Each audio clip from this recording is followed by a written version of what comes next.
ओम सभी को नमस्ते। ओम का उच्चारण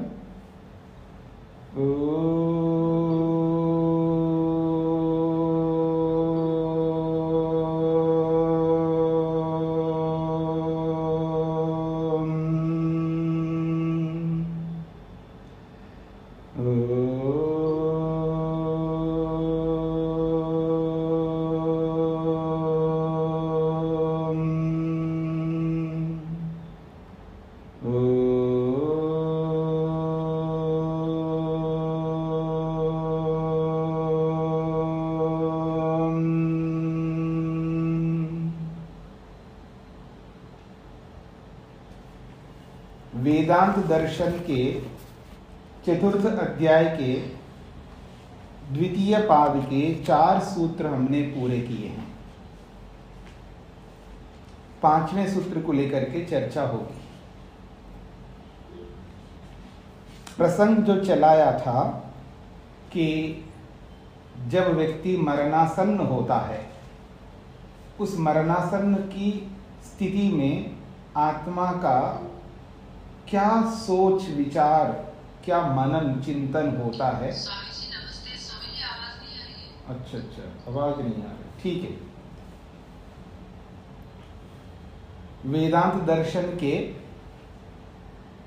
चतुर्थ अध्याय के द्वितीय पाद के 4 सूत्र पूरे हुए।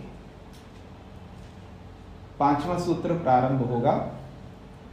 प्रसंग चलाया है जब व्यक्ति मरणासन्न होता है, मृत्युशैया पर होता है, तब वो बोलना चाहता है तो बोल नहीं सकता, सुनना चाहता है तो सुन नहीं सकता, कुछ भी कर नहीं सकता, ऐसी स्थिति में रहता है।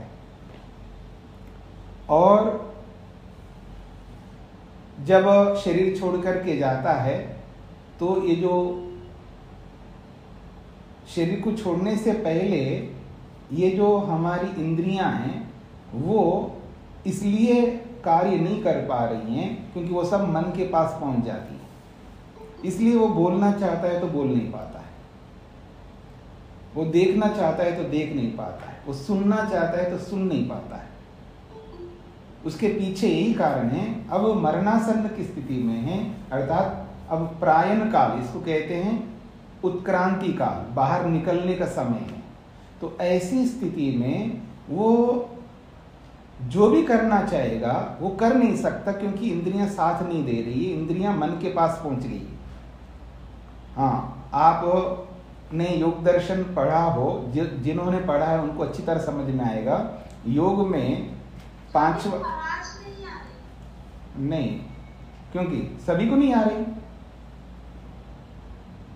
आ रही, हाँ सबको आ रही है, तो आपको नहीं आ रही तो आपके नेट में कोई प्रॉब्लम हो सकता है। हाँ, बाकी लोगों को आ रही है आवाज। योग में 5वां अंग है प्रत्याहार। प्रत्याहार का अर्थ होता है कि सारी इंद्रियां मन के अनुरूप बन जाती है, अर्थात मन रुक जाता है तो इंद्रियां भी रुक जाती है। तो प्रत्याहार में सारी इंद्रियां मन के पास पहुंच जाती है, इसलिए बाहर कुछ भी होता है उसका बोध संज्ञान नहीं रहता है। तो मरणासन्न में भी वही स्थिति होती है, वो प्रत्याहार नहीं होता है पर स्थिति वही है। प्रत्याहार में तो आदमी सजग रहता है, होश में रहता है। मरणासन्न में आदमी होश में नहीं रहता है, मतलब वो मूढ़ अवस्था आ जाती है, मोह अवस्था आ जाती है, दयनीय अवस्था आती है। एक प्रकार से सामान्य व्यक्ति की बात कर रहा हूं। और जो योगी व्यक्ति होता है वो तो मरणासन्न में, वो जैसे महर्षि स्वामी दयानंद के बारे में बोला जाता है, क्योंकि मैं आज तो अजमेर में ही हूँ, अजमेर में ही उन्होंने प्राण त्याग किया है। तो यही बोला जाता है कि जहाँ जिस ढिनाई कोठी में वो थे, जिस हॉल में थे, उन्होंने कहा सब खिड़कियाँ दरवाजा खोल दो, थोड़ा वायु का आवागमन हो, और सबको कहा कि आप बाहर निकल जाओ। फिर उसके बाद वो बैठ करके, जो उनका शरीर जिस तरह जर्जर हो रहा था, विष के कारण से सारा शरीर टूट रहा था, लेकिन वो बिल्कुल होश में रह करके बैठ करके और परमात्मा का ध्यान करके, ईश्वर स्तुति प्रार्थना उपासना करके फिर बोला है, हे प्रभु तूने अच्छी लीला की है, अब आपकी इच्छा है, अगर मेरे को शरीर में नहीं रहना है, अब आप ले जाओ। तो वो एक अलग व्यक्ति होता है, एक अलग स्थिति होती है, जो अपने आप को साध लेता है, जो मृत्यु को जीत लेता है। वो व्यक्ति तो इस परिस्थिति में रहता है होश में, बाकी हम जैसे लोग जो है वो उस स्थिति में नहीं होते हैं। तो वो दशा है कि वो बोल नहीं पाता है, सुन नहीं पाता है और देख नहीं पाता है। तो इसी श्रृंखला में हम आगे बढ़ रहे हैं। तो जब मरणासन्न की स्थिति में होता है तो सब इंद्रियां मन के पास पहुंच जाती हैं, और मन कहाँ पहुंचता है? तो कहा मन जो है प्राण में पहुंच जाता है, और प्राण कहाँ पहुंचता है? तो तेज में पहुंचता है, ऐसा बोला था। उसके आगे अब 5वां सूत्र जो है वो ये कह रहा है कि आपने ये जो बोला है ये कैसे बोला है, उस पर प्रश्नकर्ता 5वें सूत्र से अपने पक्ष को उपस्थित करता है। इसी के लिए तत्र पूर्व पक्षम अवतारयति ऐसा कहा है। इस प्रसंग को लेकर के अपना पक्ष यानी प्रश्नकर्ता को पूर्व पक्ष कहते हैं, उत्तर देने वाले उत्तरकर्ता को उत्तर पक्षी कहते हैं। तो पूर्व पक्षी जो व्यक्ति है वो अपना विषय रखता है भूतेषु तत्श्रुते। आपने ये जो बोला है कि वो जो प्राण है वो तेज में मिलता है, तेज तो आपने आत्मा को लिया है, तो यहाँ तो ऐसा नहीं है। शास्त्रों में तो प्राण भूतों में विलीन होता है, भूतों के साथ जुड़ जाता है, ये बोला गया है, और आप उल्टा कैसे कह रहे? वो प्रश्न उपस्थित कर रहा है। वो कहता है जी, कौन बोल रहे हैं? हाँ तो जी जी जी जी जी हाँ जी हाँ। अच्छा जी, मैं इस प्रसंग को पूरा कर लेता हूँ, फिर आप प्रश्नोत्तर कर लीजिएगा। हाँ, तो आपने कहा कि प्राण तेज में, आपने कहा प्राण जो है तेज में विलीन होता है या तेज के साथ युक्त होता है। तेज का अर्थ आपने आत्मा किया था, पर ऐसा तो है ही नहीं। वो कहते हैं भूतेषु, प्राण तो भूतों में विलीन होता है। तश्रुते, इस बात को श्रुति कह रही है, ऐसा प्रश्नकर्ता ने एक प्रश्न उपस्थित किया इस सूत्र में। तो भूतेषु तत्श्रुते अध्यक्ष इति उच्यते। आपने तो कहा अध्यक्ष में विलीन होता है, अर्थात अध्यक्ष या जीवात्मा को कहा है। जैसे पीछे बोला था ना कि चौथा सूत्र जो है सो अध्यक्ष तद उपगमादिभ्य, वह प्राण अध्यक्ष में विलीन होता है, अर्थात अध्यक्ष के साथ जुड़ जाता है, और अध्यक्ष जीवात्मा को कहते हैं। ये जो सूक्ष्म शरीर है, ये स्थूल शरीर है, इन सब का जो स्वामी अध्यक्ष जो है वो जीवात्मा है, इनका उपभोक्ता है। तो जिनका उपभोग करता है उसको अध्यक्ष कहते हैं। तो कहते हैं कि आपने कहा अध्यक्ष इति उच्यते, आपने तो प्राण को अध्यक्ष में मिलने की बात कही है, अर्थात अध्यक्ष जीवात्मा के साथ जुड़ने की बात कही है, किंतु पर ऐसा नहीं है, क्योंकि प्राणः तेजसी। छांदोग्य उपनिषदकार कहते हैं प्राण तो तेज जो अग्नि है उसके साथ जुड़ता है। पंचमहाभूतों में जो तेज आता है उसके साथ प्राण जुड़ जाता है, ऐसे तो छांदोग्य उपनिषदकार कहते हैं। अस्ति तेजो विधायिका श्रुति, छांदोग्य उपनिषद में तेज विषयक, तेज को बताने वाला विधायक श्रुति, यानी तेज में विलीन होने का, तेज के साथ जुड़ने का विधान करने वाली श्रुति है। तेजश्च भूतेषु गण्यते, और तेज को भूतों में गणना की गई है। तेज जो है ना भूतों में पड़ा है। तश्रुते है, इसको कहते हैं उस बात को श्रुति में कहा गया होने से। तस्य श्रवणात्, और श्रुति में ये श्रवण किया जाता है, जैसे कि पृथ्वी आप तेजो वायु आकाश। तो तेज जो है ये पंचमहाभूतों में एक तत्व है, और उसी तेज में ये प्राण विलीन होता है या उसके साथ जुड़ता है, ऐसा छांदोग्य उपनिषदकार कहते हैं। और आप कह रहे हो जीवात्मा के साथ जुड़ता है, ये कैसे हो सकता है? ये प्रश्नकर्ता का प्रश्न है। इति तस्मात् कथम तेजसी प्राणा संपद्यते इति प्रश्न। इसलिए इन सब बातों से समझ में आता है कि प्राण भूतों वाला जो तेज है उसमें मिलता है, और आप कहते हो जीवात्मा में मिलता है, जीवात्मा से जुड़ता है। ये हमारा प्रश्न है। अब इसका समाधान करो, सूत्रार्थ लिखिएगा।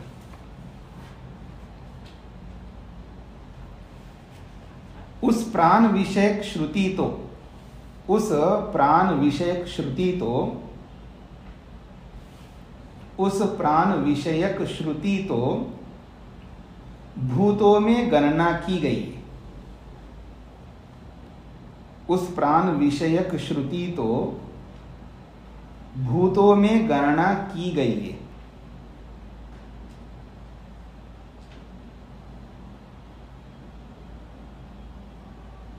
उस प्राण विषयक श्रुति तो भूतों में गणना की गई है, और आप कहते हैं कि प्राण आत्मा के साथ जुड़ता है, और आप कहते हैं कि प्राण आत्मा के साथ जुड़ता है, और आप कहते हैं कि प्राण आत्मा के साथ जुड़ता है। ऐसा कैसे? ऐसा कैसे, ये प्रश्न है। प्रश्नवाची चिन्ह लगाइए। ऐसा कैसे, इसके आगे प्रश्नवाची चिन्ह।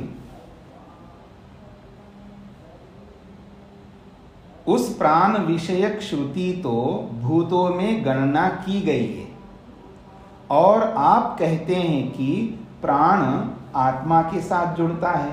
ऐसा कैसे? अब इसका समाधान किया जा रहा है। समाधत्ते, अब समाधान किया जाता है इस प्रश्न का। न एकस्मिन् दर्शयतो हि, न एकस्मिन् दर्शयतो हि, अर्थात दर्शयता ही, कहते हैं न एकस्मिन् दर्शयतः ही। आप कह रहे हो भूतों में यानी तेज में विलीन होता है। हम तो तेज में क्या है, हम तो सभी में विलीन करेंगे। उस प्राण को केवल तेज में ही नहीं, सभी भूतों के साथ जुड़ जाता है, सभी भूतों के साथ विलीन होता है। एक केवल तेज की बात नहीं, हम भी मानते हैं, पर वो अलग विषय है, ये अलग विषय है। इस बात को भी आपको समझना है। इसका समाधान कर रहे हैं। यदि एवं तेज शब्दो भूतवाची भवता अत्र गृह्यते तर्हि, सिद्धांती कहते हैं, उत्तरकर्ता कहते हैं, यदि एवं, यदि इस प्रकार से आपने ये बोला है तेज शब्द जो है भूतवाची है, यानी पंचमा भूतवाची है, यानी तेज शब्द भूतों को कहने वाला है। यदि ऐसा आप कहते हो तो भवता तत्र गृह्यते, यानी इस बात को आपके द्वारा ग्रहण किया जा रहा है। तेज शब्द से जो अग्नि रूपी भूत को लिया जा रहा है। तब हम कहना चाहते हैं न खलु एकस्मिन् तेजसी एव प्राण संपद्यते। तब ऐसी स्थिति में हम ये कहना चाहते हैं प्राण केवल अग्नि रूपी तेज में ही विलीन नहीं होता है। कहते हैं न खलु एकस्मिन् तेजसी एव प्राणः संपद्यते।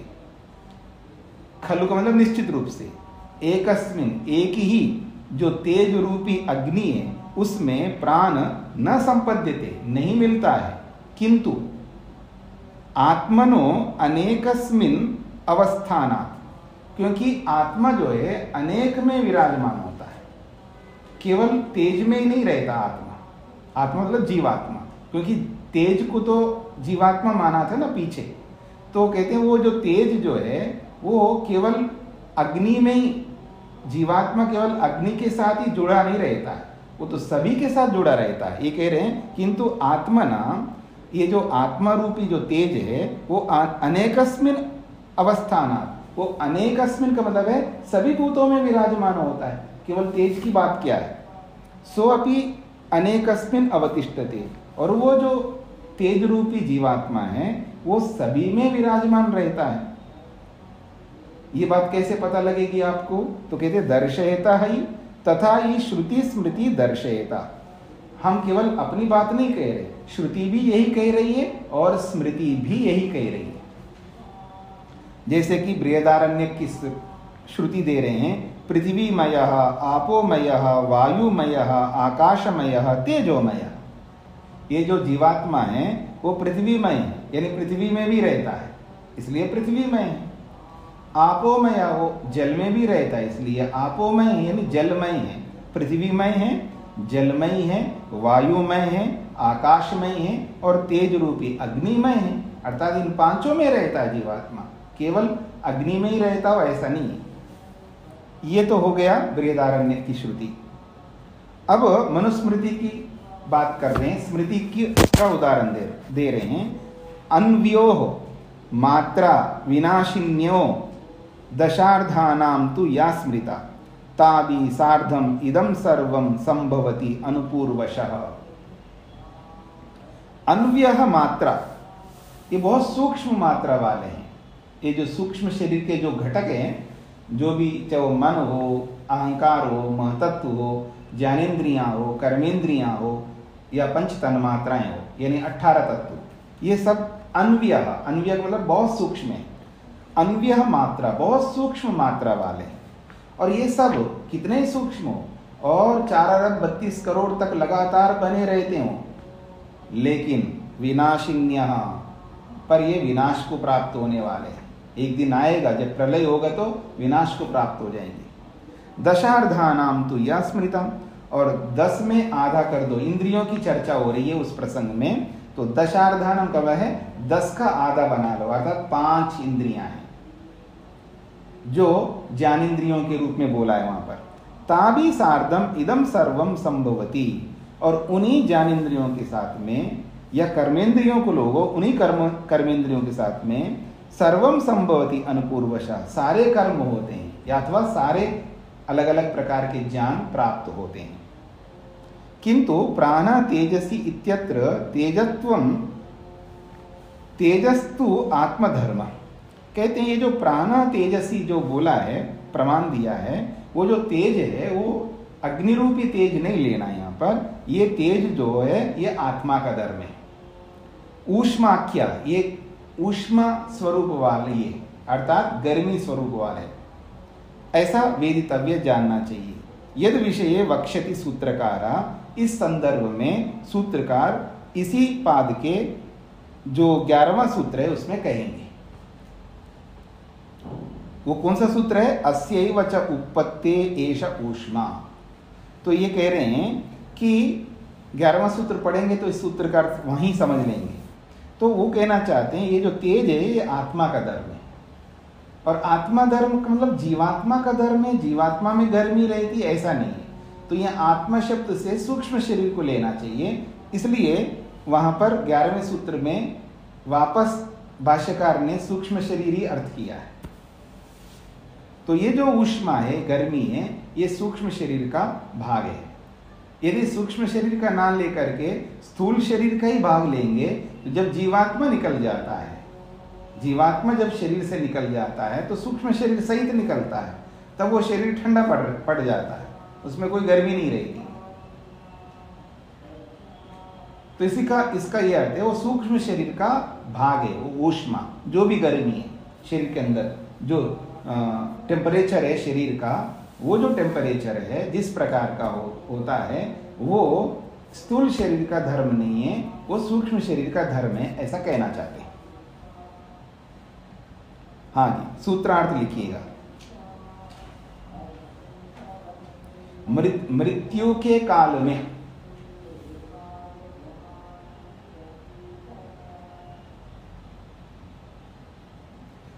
के काल में आत्मा केवल अग्नि रूप भूत के साथ ही नहीं जुड़ता। मृत्यु के काल में आत्मा केवल अग्नि रूप भूत के साथ ही नहीं जुड़ता।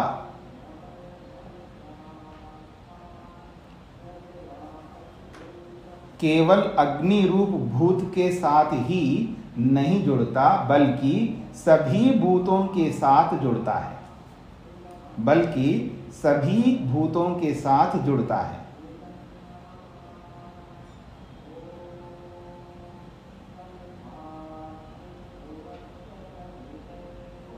केवल अग्नि रूप भूत भूत के साथ ही नहीं जुड़ता बल्कि सभी भूतों के साथ जुड़ता है, क्योंकि श्रुति और स्मृति दोनों ही यह वर्णन करती हैं। क्योंकि श्रुति और स्मृति दोनों ही यह वर्णन करती हैं।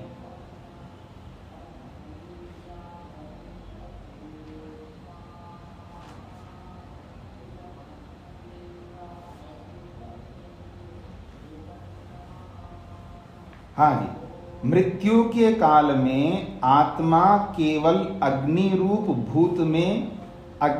भूत के साथ ही नहीं जुड़ता बल्कि सभी भूतों के साथ जुड़ता है, क्योंकि श्रुति और स्मृति दोनों ही यह वर्णन करती हैं। हाँ, हो गया। अब पूछिए अजित जी, क्या प्रश्न है?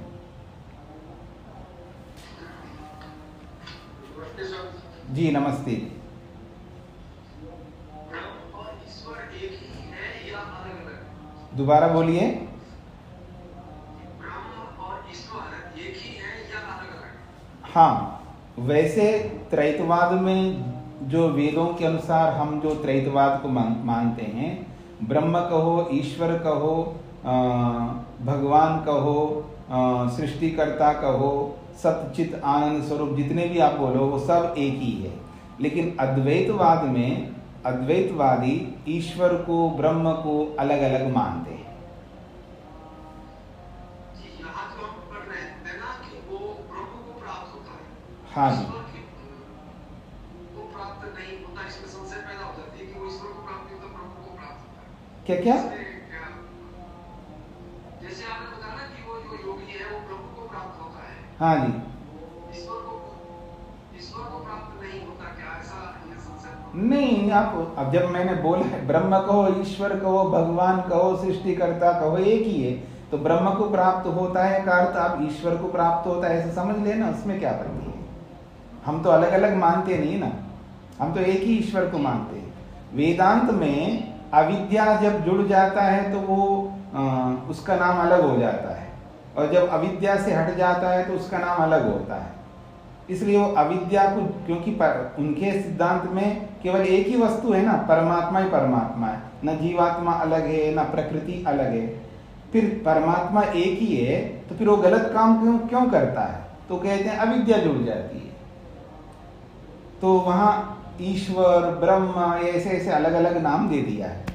तो इसलिए वो अविद्या को साथ में जोड़ करके ब्रह्म को, ईश्वर को अलग करते वो लोग। और हमारे इस सिद्धांत में तो ऐसा ही नहीं है। ब्रह्म को प्राप्त होता है का मतलब ईश्वर को प्राप्त होता है। जी, दूसरा है जी कि जैसे कल हम चर्चा कर रहे थे कि जो योगी हैं और जिनकी आयु पूर्ण हो जाती है, तो जैसे वाणी मन में विलीन हो गई, बाकी सब इंद्रियां उसके पीछे पीछे आ गई, तो ये लंबी प्रोसेस है, जितना देर वो चलता है आदमी के शरीर से आत्मा को निकालने या प्राण को निकालने में। लेकिन जो अचानक एक्सीडेंट में मौत हो जाती है, फांसी लगा लेता है, गिर जाता है, उनके साथ क्या होता है? उनके साथ जो है जैसे कोई फांसी ले रहा है, तो जैसे फांसी लग रही है तो एकदम मरता नहीं ना, शरीर में आत्मा जो है तड़प रहा होता है, उस दुख को सहन नहीं कर रहा होता है। और बहुत अधिक सहन न करने की स्थिति में हमें नहीं पता लगता कितना हम सहन कर सकते, कितना नहीं कर सकते, लेकिन भगवान को सब अच्छी तरह पता है कि ये कहाँ तक सहन कर सकता है। हर व्यक्ति में अलग अलग सहन शक्ति होती है। कोई फांसी लेने के बाद मर गए ऐसा लगता है, लेकिन बाद में वो मरता नहीं है, बाद में वो जिंदा हो जाता है। वो मर करके जिंदा होगा ऐसा नहीं, वो मरा ही नहीं था इसलिए वो उठ खड़ा हो जाता है। तो उस स्थिति में वो अलग प्रक्रिया, वो एक्सीडेंटल वाली प्रक्रिया है। उस स्थिति में जब मान लो इतना अधिक उसका हो गया है, तब वो सारी इंद्रियां मन के पास जाएंगी, और मन जो है प्राण के साथ, प्राण जो है फिर बाहर निकलने के साथ, जीवात्मा के साथ फिर वो बाहर निकलने लगते हैं सब। यानी परमात्मा जब निकालने लगता है तो एक एक करके सब निकल जाते हैं। वहां पर भी समय नहीं लगता है, वो शीघ्रता है, लेकिन वो बारी बारी से ही होता है।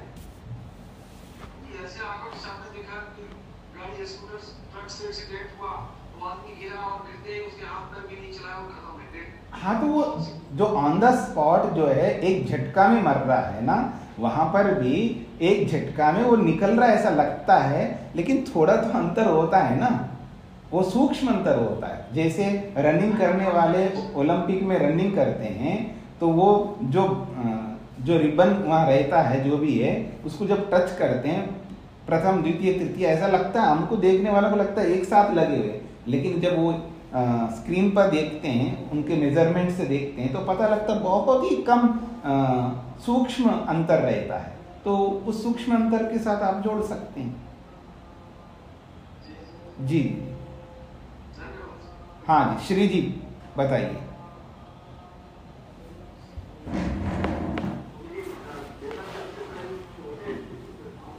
हाँ जी,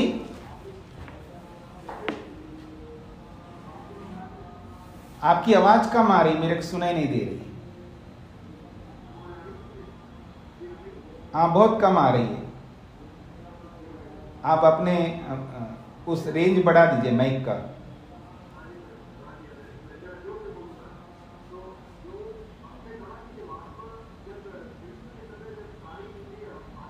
तो आप आवाज बढ़ा दीजिएगा, आवाज बढ़ा दीजिएगा।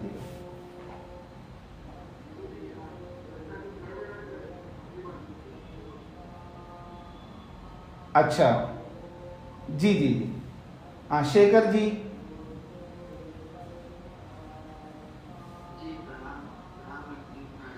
जी जी तो यहाँ जब हम कह रहे हैं मृत्यु के समय आत्मा आत्मा की अग्नि उसके साथ दूसरे भूतों के साथ में होता है, तो मतलब आत्मा तो एक देश है, मतलब अलग अलग भूतों के साथ मतलब कैसे कहें, यहाँ से तो इस मंत्र से ऐसे लगता है जो उपनिषद में भी ये लिखा हुआ है कि पृथ्वी के साथ आप के साथ, तो ऐसा जो शंकर जी कहते हैं कि भाई मतलब जो हमारा चेतन है वो सर्वव्यापक है, ऐसा यहाँ पे जो आत्मा की बात कर रहे हैं जो सर्वव्यापक की बात कर रहे हैं, हम लोग बोलते हैं आत्मा एक देशी है। जी जी जी, कोई बात नहीं, आप इसको ऐसा समझ लीजिएगा, ये जो सूक्ष्म भूत हैं ये बहुत सूक्ष्म होते हैं ना, बहुत सूक्ष्म है। 18 तत्वों का जो समुदाय है वो जीवात्मा के साथ रहता है, ठीक है, और वो जीवात्मा के साथ रहता है 18 तत्व, तो वो अब उनको जीवात्मा के साथ वो 18 तत्व है मानेंगे नहीं मानेंगे,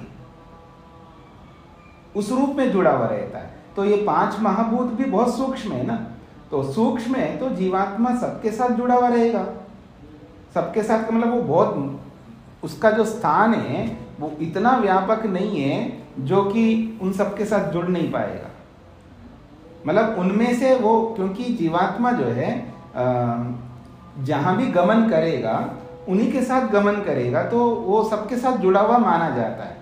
एक मोटा इसका अभिप्राय है। आप पूरा उस मेजरमेंट से देखेंगे तो जीवात्मा तो बहुत सूक्ष्म है इन सब से, लेकिन जैसे आप कहाँ रहते हो जी, मैं उस समूह में रहता हूँ, मैं उन सबके साथ में रहता हूँ, तो सबके साथ तो रह नहीं सकते, ग्रुप में रहता हूँ, तो एक मोटा अर्थ है ये कि उस ग्रुप के अंदर मैं विराजमान हूँ, तो सबके साथ रहता हूँ ऐसा माना जा रहा है। एक एक व्यक्ति के साथ मैं जुड़ा नहीं हूँ, लेकिन उस ग्रुप में, तो ऐसे ही यहां समझ सकते हैं, ये मोटा कथन है जी। हाँ जी, और किसी का कोई प्रश्न तो नहीं है? हाँ जी, चेतन जी का क्या प्रश्न है? स्वामी जी, पिछले पाठों में हमने ये पढ़ा था कि हम जो पंचमा यज्ञ करते हैं, दैनिक जो हमारे कर्तव्य हैं, उनको निष्काम कर्मों में कन्वर्ट कर सकते हैं जी। वो कैसे है? वो आपको योग पढ़ना पड़ेगा तब समझ में आएगा, क्योंकि कर्मों की प्रक्रिया को समझना होगा ना, कि कर्म कितने प्रकार के होते हैं और उन कर्मों को किस तरह किया जाता है, उन कर्मों की क्या परिभाषाएं हैं, मतलब निष्काम कर्म की क्या परिभाषा है, सकाम कर्म की क्या परिभाषा है, मिश्रित कर्म की क्या परिभाषा है, ये सब उन कर्मों की परिभाषाओं को समझना और उन कर्मों को करने की जो पद्धतियां हैं, शैलियां हैं, उन सबको समझना होगा, तब जाकर के आपको ये बात पकड़ में आएगी। निष्काम कर्म करना सरल भी और कठिन भी है। सरल ऐसा है, हमको समझ में आ जाए तो करने लग जाते हैं, समझ में आने के बाद अर्थात शब्दों से समझ लेते हैं, उसको प्रैक्टिकल में नहीं लगा कर लेते हैं, उसको प्रैक्टिकेबल नहीं बनाते, ऐसा कह सकता हूँ मैं। तो उसके लिए पहले वो पूरा कर्म सिद्धांत को समझना होगा। ठीक है जी।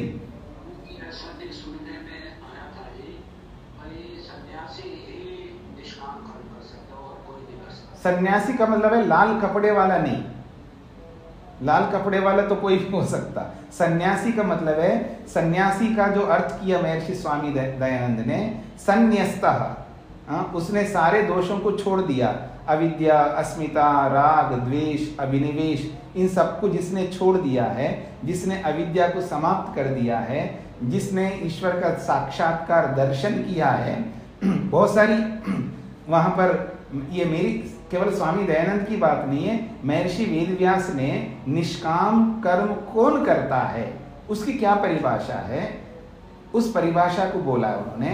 अब प्रसंग ही आ रहा है तो मैं थोड़ा सा बोल ही देता हूँ। योग दर्शनकार कहते हैं, महर्षि पतंजलि और महर्षि वेदव्यास वो पहली शर्त लगाते हैं, क्षीण क्लेशाना।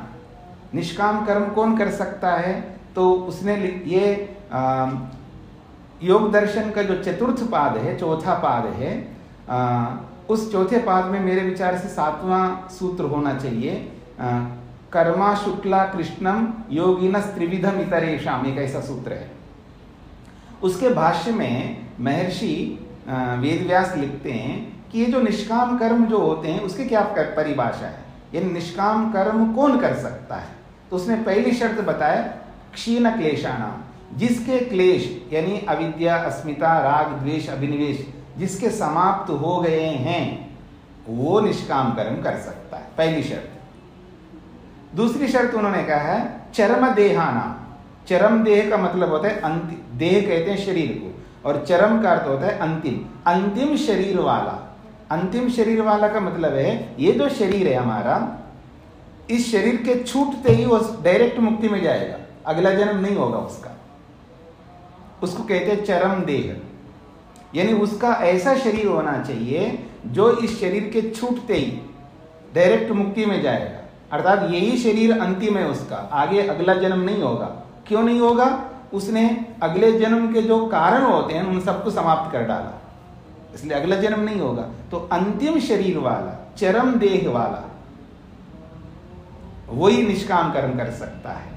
तीसरा शर्त दिया उन्होंने सन्यासी नाम, यानी सन्यासी। तो सन्यासी होना चाहिए और चरम देही होना चाहिए और क्षीण क्लेशी होना चाहिए। ये तीन शर्त जिसमें घटित होते हैं वो निष्काम कर्म कर सकता है। इसका विस्तार तो मैं तभी करूंगा जब आप योग दर्शन पढ़ेंगे। ये तो संक्षेप से मैंने बोल दिया है, इतने से आपको समझ में नहीं आएगा कि निष्काम कर्म ऐसे कैसे होते हैं जिनको हर कोई व्यक्ति नहीं कर सकता है। निष्काम को समझने से पहले सकाम को समझना पड़ेगा, सकाम को समझने से पहले मिश्रित कर्म को समझना पड़ेगा, और मिश्रित से पहले पाप कर्म को समझना पड़ेगा। वहाँ 4 प्रकार के कर्म बताए, पाप कर्म, मिश्रित कर्म, पुण्य कर्म और निष्काम कर्म, और उन सब की व्याख्या उन्होंने किया है वहाँ पर, और बहुत अच्छे ढंग से व्याख्या किया है। केवल उसी सूत्र से समझ में नहीं आएगा आपको, उसके आगे पीछे बहुत सारे सूत्र उसके साथ जुड़े हुए हैं, उन सारे सूत्रों को समझना पड़ेगा। यह पूरा कर्मफल सिद्धांत को ही आप व्यापक रूप से समझेंगे तभी समझ में आएगा। जी हाँ जी, सुधा जी।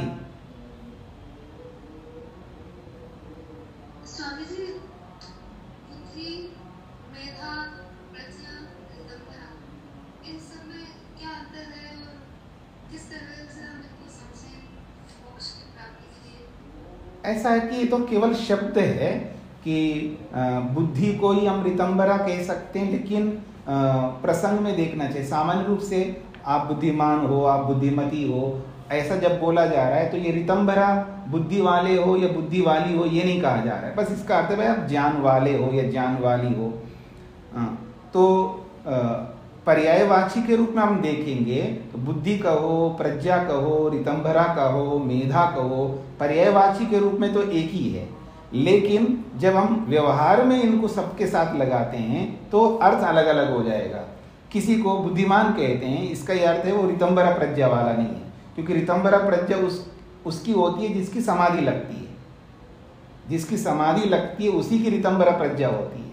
तो इसलिए वहाँ व्यवहार में जब उस शब्द का प्रयोग करेंगे तो वहाँ जिसके साथ वो शब्द लागू होता है वही अर्थ लेना होता है, सारे अर्थ नहीं ले सकते या सारे शब्द नहीं ले सकते, थोड़ा थोड़ा अंतर हो जाता है।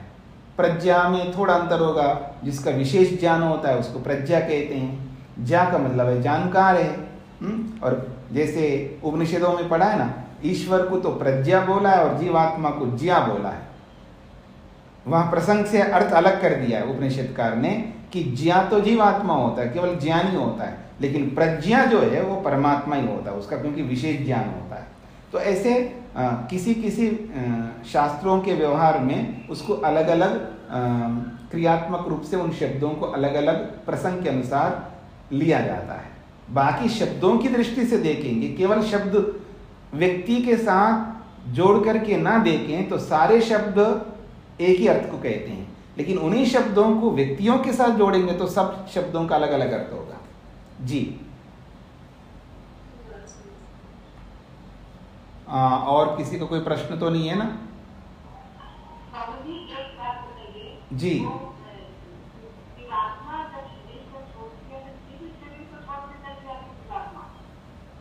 फिर बोलिए।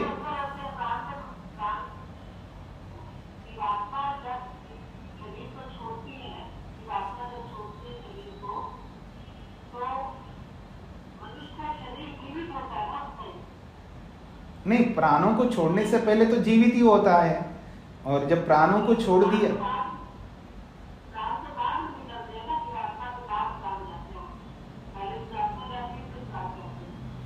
ऐसा है, मोटे तौर पर आप भले कह सकते हो, लेकिन होता क्या है, सब साथी होते हैं, लेकिन उसका जो अंतर है, उसका जो समय की जो अवधि है बहुत सूक्ष्म होता है, वो हमको पकड़ में नहीं आता है। यानी जीवात्मा निकलने लगता है तो उसके पीछे पीछे प्राण निकलने लगता है, उसके पीछे पीछे सब इंद्रियां, मन आदि सब निकलने लगते हैं। ऐसा ये शास्त्रीय वचन है, लेकिन वो सब एक साथ ही ऐसे जा रहे होते, यानी जीवात्मा की तैयारी चल रही है जाने की, उसके पीछे पीछे वो भी चल रहे हैं, उसमें कोई समय थोड़ा लगता है बहुत ज़्यादा। ये तो केवल कहने का कहने की एक पद्धति, एक शैली है। तो जीवात्मा निकलता है, उसके पीछे प्राण निकलता है, उसके पीछे बाकी सब निकलते हैं, तो ये केवल बताने वाली बात है, बाकी वहाँ ऐसा नहीं होता है। जी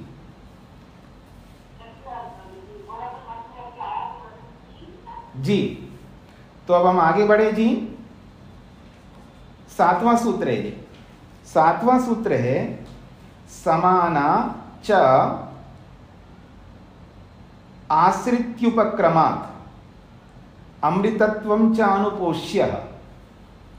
समाना च आश्रिति उपक्रमात् अमृतत्वं च अनुपोष्य। तो कहते हैं समाना च आश्रिति उपक्रमात् अमृतत्वं च अनुपोष्य। भाष्य को देखिएगा, सा एषा उत्क्रांति समाना भवति। उत्क्रांति का अर्थ होता है शरीर से बाहर निकलना। शरीर से जब जीवात्मा बाहर निकलता है उसको उत्क्रांति कहते हैं, उत्क्रमण कहते हैं, उत्क्रांति कहते हैं। तो वह ये जो उत्क्रांति है ये समाना भवति, एक समान होती है। मतलब विदुषाम ध्यानिनाम साधारणानाम सर्वेशा, शरीर से बाहर निकलने की जो प्रक्रिया सबकी समान होती, चाहे वो विद्वान हो, वो साधारण व्यक्ति हो, मूर्ख हो, कैसा भी हो, सबकी एक जैसी पद्धति है बाहर निकलने की। ये बात कही जा रही है, यानी ये बात उसकी कही जा रही है जो स्वाभाविक मृत्यु की बात हो रही है, जो स्वाभाविक रूप से नेचुरल डेथ जो होता है उसकी बात हो रही है। जो एक्सीडेंटली जो ऐसे आजकल सब मरते हैं उसकी बात नहीं हो रही है।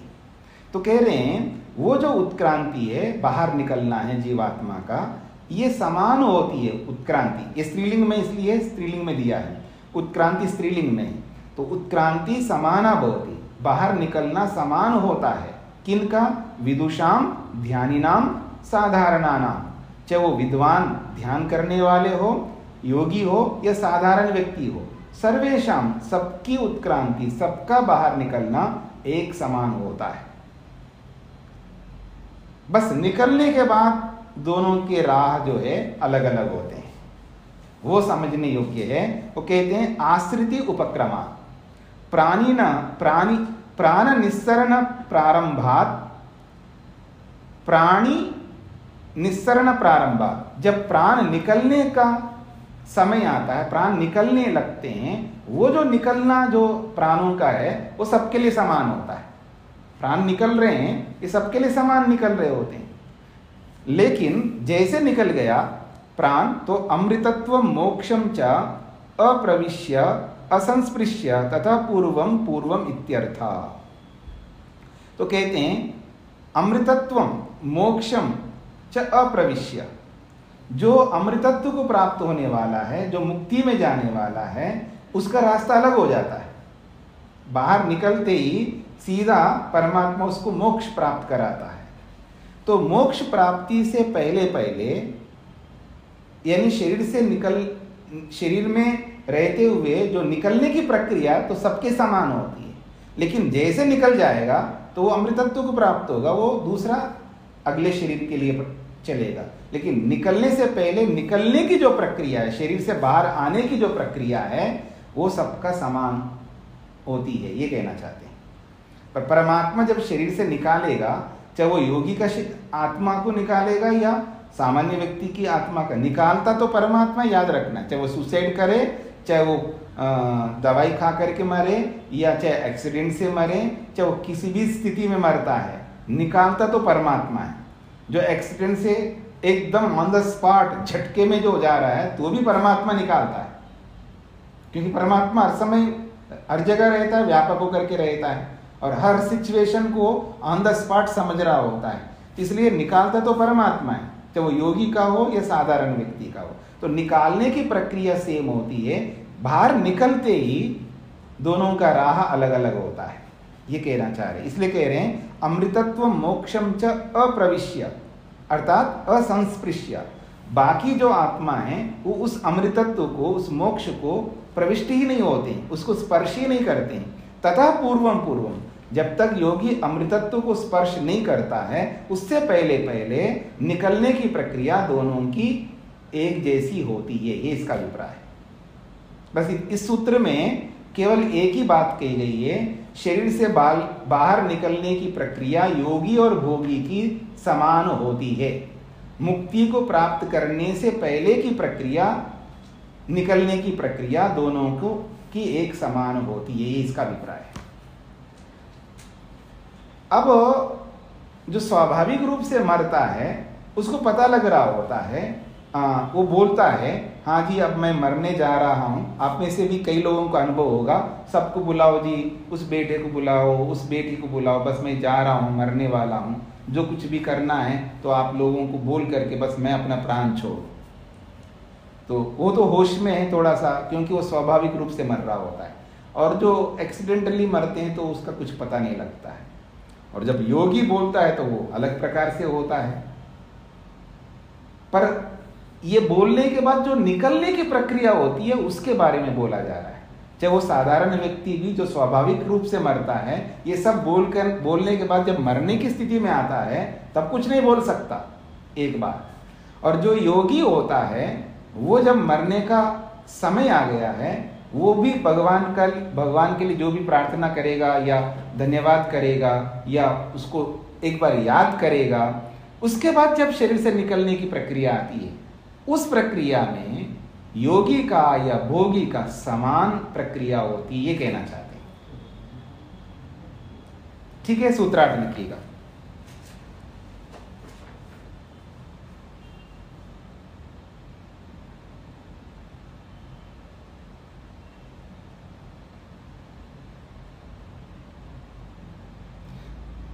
तो कहा जा रहा है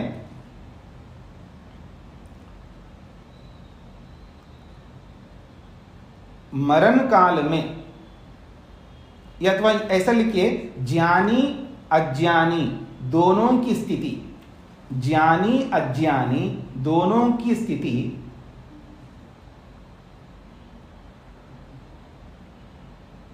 ज्ञानी अज्ञानी दोनों की स्थिति मरण काल में समान रहती है।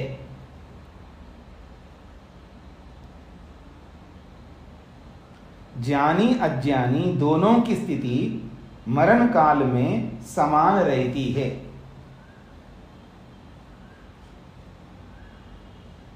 ज्ञानी अज्ञानी दोनों की स्थिति मरण काल में समान रहती है। प्राण निकलते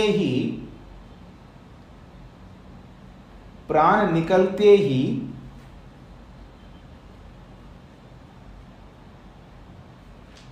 योगी या ज्ञानी मोक्ष को प्राप्त होता है। प्राण निकलते ही ज्ञानी मोक्ष को प्राप्त होता है। प्राण निकलते ही ज्ञानी मोक्ष को प्राप्त होता है। अज्ञानी कर्मों के अनुसार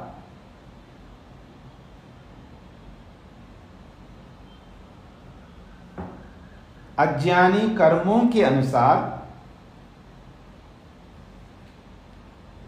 अज्ञानी कर्मों के अनुसार अगले शरीर के लिए प्रस्थान करता है।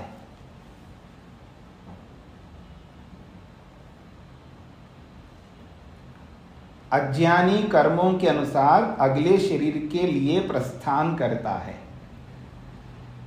ज्ञानी अज्ञानी दोनों की स्थिति मरण काल में समान रहती है। प्राण निकलते ही ज्ञानी मोक्ष को प्राप्त होता है।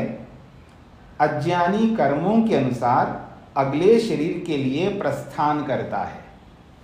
ये प्रस्थान करता है, ये विशेष रूप से मैंने जोड़ा है क्योंकि अज्ञानी कर्मों के अनुसार तुरंत अगले शरीर को प्राप्त भी करता है और वेटिंग में भी रहता है, तो इसलिए दोनों को साथ जोड़ सकते हैं। इसलिए मैंने लिखवाया है कि अगले शरीर के लिए प्रस्थान करता है, मतलब उसकी यात्रा चल रही होती है। उसी को शास्त्रकार कहते हैं अनुशयी आत्मा।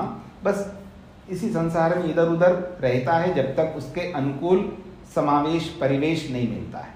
और कोई कोई तो तत्काल में इधर मरा उधर तत्काल दूसरे शरीर में प्रवेश किया जाता है, लेकिन कोई कोई थोड़ा सा समय लगता है, इसलिए वो अगले शरीर के लिए प्रस्थान करता है। ये लिखवाया है। आगे बढ़ते हैं। तदा पीते संसार व्यपदेशा, बड़ा अच्छा सूत्र है। वो कहते हैं तदा पीते संसार व्यपदेशा। तदा पीते का मतलब है जब तक मुक्ति नहीं होती है, जब तक मुक्ति नहीं होती है तब तक सूक्ष्म शरीर आत्मा के साथ लगा रहता है, जुड़ा रहता है, सूक्ष्म शरीर से अलग नहीं हो सकता। और उसी सूक्ष्म शरीर के कारण से ही संसार व्यपदेशात्, संसार का व्यवहार होता है।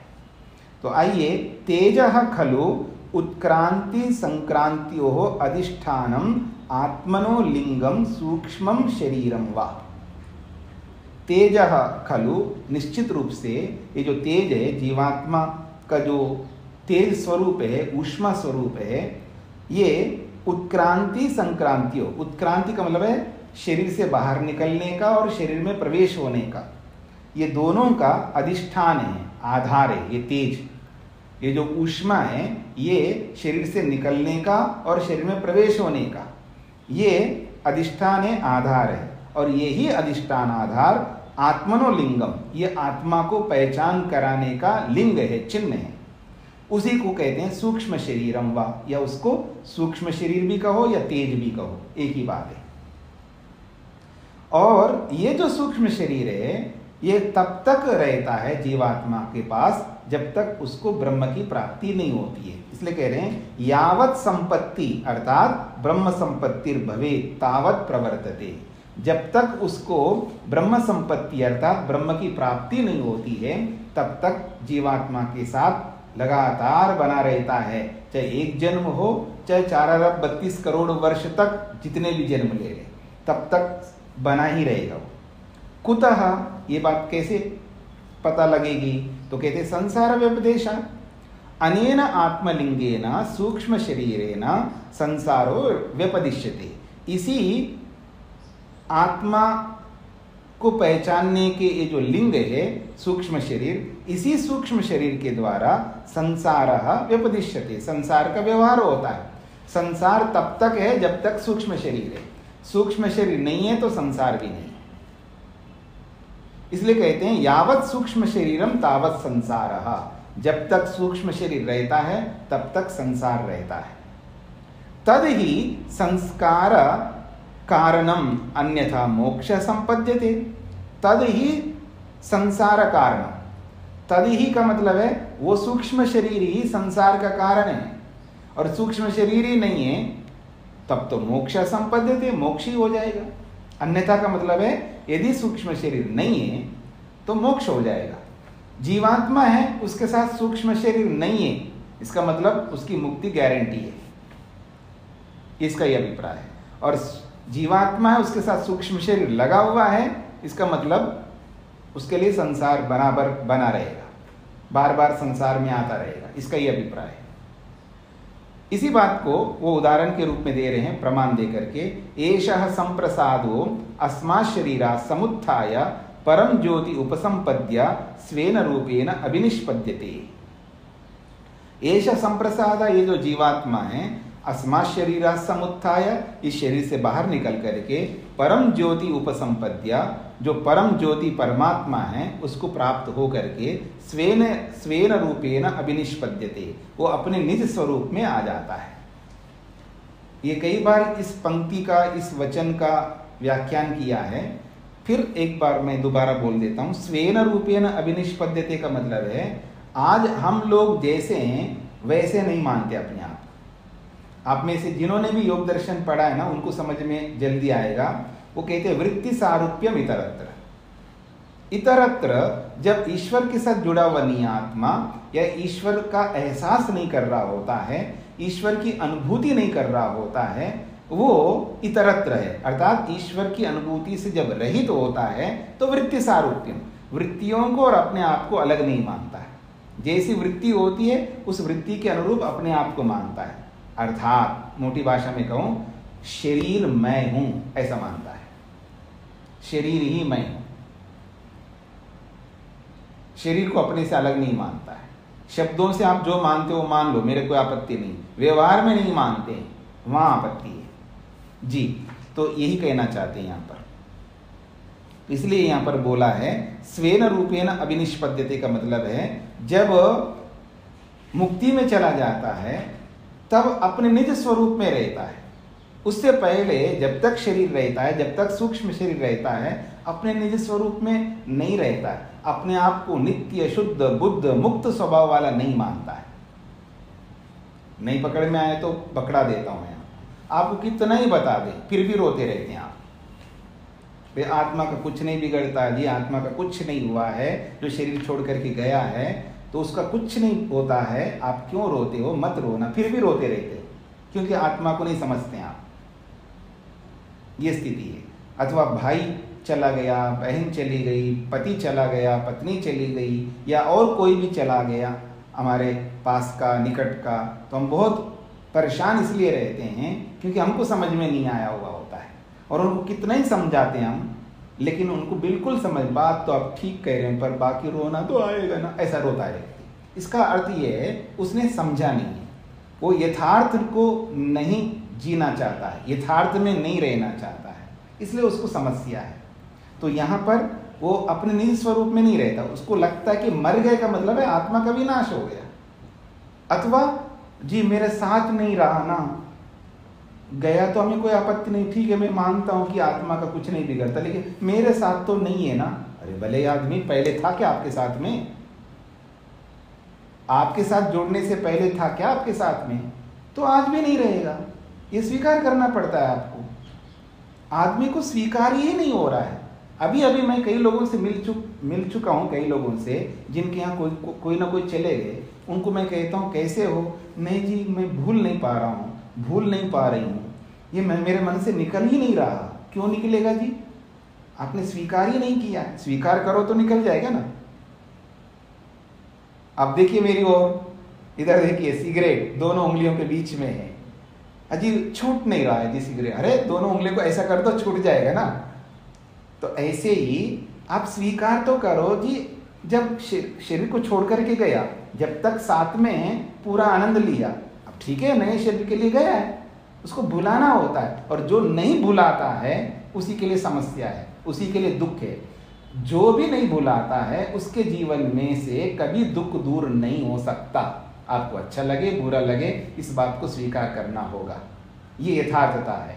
इसलिए हमें इस बात को स्वीकार करना, चाहे वो पति मरे या पत्नी मरे या माँ मरे या पिता मरे या भाई मरे या कोई मरे या मैं मरूं या और कोई मरे, इन सबको स्वीकार करना पड़ेगा, और ये यथार्थता है।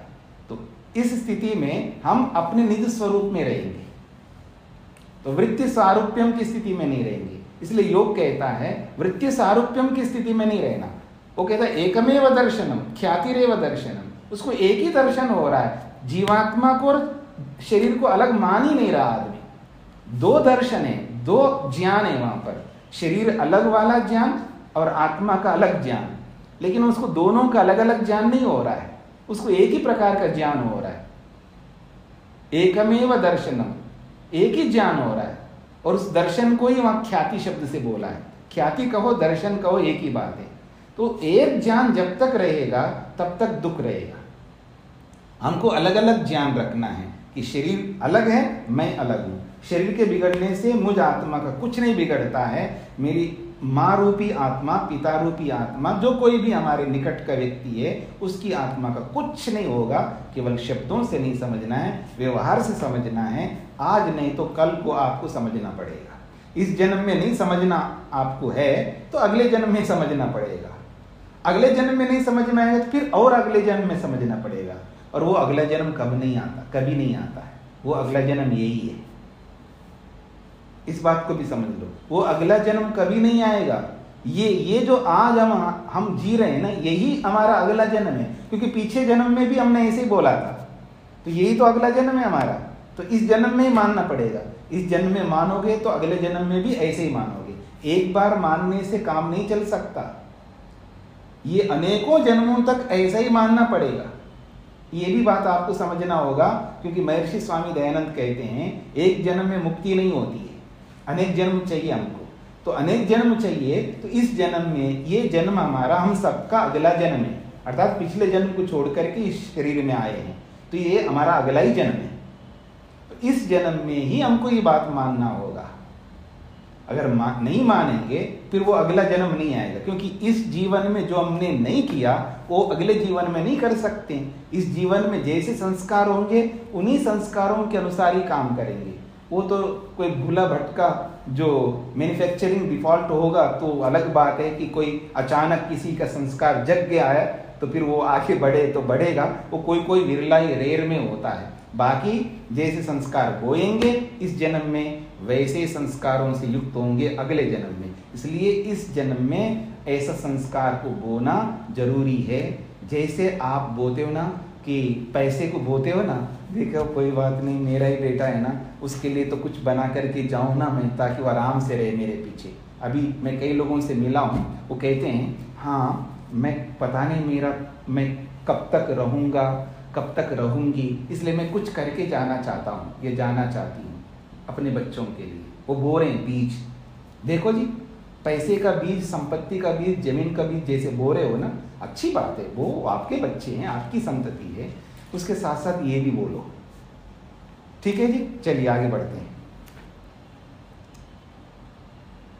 सूत्रार्थ हो गया? अभी पूरा नहीं हुआ। अच्छा, पूरा नहीं हुआ।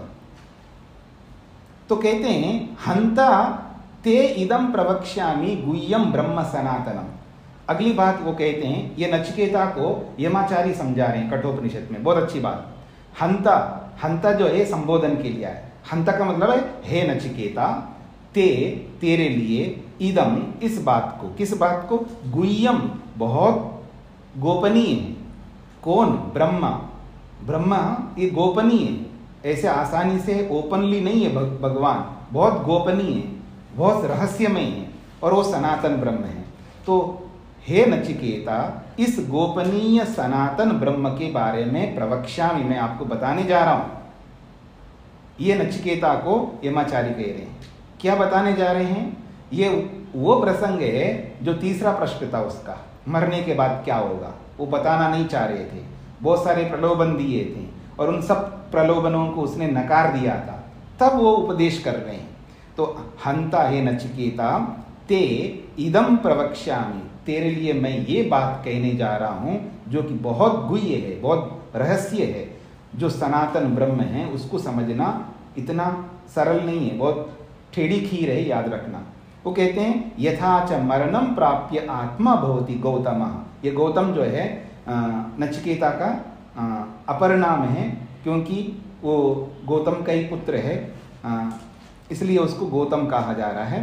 तो कहते हैं यथा च मरणम प्राप्य आत्मा भवति, जो शरीर छोड़ने के बाद आत्मा का क्या होता है, जो आपने पूछा है, अब सुनो क्या होता है। वो कह रहे हैं योनिम अन्ये प्रपद्यन्ते शरीरत्वाय देहिना। अन्य कुछ आत्मा हैं, कुछ आत्मा शरीरत्वाय अलग अलग शरीरों को पाने के लिए, देहिना शरीर में रहने वाली जीवात्मा है। देही का मतलब है शरीर में रहने वाला जीवात्मा, और बहुवचन में देहिना यानी जीवात्मा अनेक। शरीरत्वाय अलग अलग शरीरों को पाने के लिए अलग अलग योनियों को प्राप्त होते हैं। क्यों ऐसा होते हैं? स्थानुम अन्ये अनुसंयन्ति यथा कर्म यथा श्रुतम। कोई कोई आत्मा, अन्य का मतलब है कुछ ऐसी आत्माएं हैं, वो स्थानु का मतलब है वृक्ष आदि जो स्थावर योनि है, जो एक जगह खड़े रहते हैं। आप देखेंगे बड़े बड़े जंगलों में जाइए, मेरे को किसी ने बहुत अच्छा दिखाया, मेरे को याद रहता हमेशा, कैलिफोर्निया में बहुत बड़ा जंगल, बहुत बड़े बड़े वृक्षों को दिखाने के लिए लेके गए हैं। ऐसे ऊपर, ऐसे सिर ऊपर करके देखना पड़ता है। हजारों साल पुराने के वृक्ष हैं, हजारों सालों तक वो व्यक्ति जो है खड़ा रहना पड़ेगा उसको। स्थानुम अन्ये अनुसंयन्ति, क्योंकि कुछ आत्मा ऐसे हैं कि वो स्थानों को, स्थावर योनि को प्राप्त होते हैं। क्यों ऐसा होते हैं? यथा कर्म यथा श्रुतम, जैसे जैसे कर्म उनके होते हैं, जैसे जैसे शास्त्रों में बताया गया, उन कर्मों के अनुसार ही वैसी वैसी योनियों को प्राप्त होते हैं, जो भयंकर दुखी रहना पड़ता है हजारों हजारों सालों तक। तो ये सब कुछ जो है हमारे कर्मों पर निर्भर करता है। आ ब्रह्म भुवनात् लोका पुनरावर्तिनः अर्जुना, ये गीता में श्री कृष्ण ने अर्जुन को उपदेश किया था। हे अर्जुन, समझ लो, जब तक ब्रह्म की प्राप्ति नहीं होती है, जब तक ब्रह्म साक्षात्कार नहीं होता है, आ ब्रह्म, जब तक आ ब्रह्म होगा ब्रह्म प्राप्ति तक, लोका, ये जो मनुष्य हैं, भुवनात्, इस भुवन में, पुनः आवर्तिना, बार बार लौट करके आते रहते हैं, बार बार जन्म लेते रहते हैं। जब तक ब्रह्म की प्राप्ति नहीं होती है हे अर्जुन, तब तक आत्मा जो है बार बार लौट करके आते हैं। ये बात कही गई है।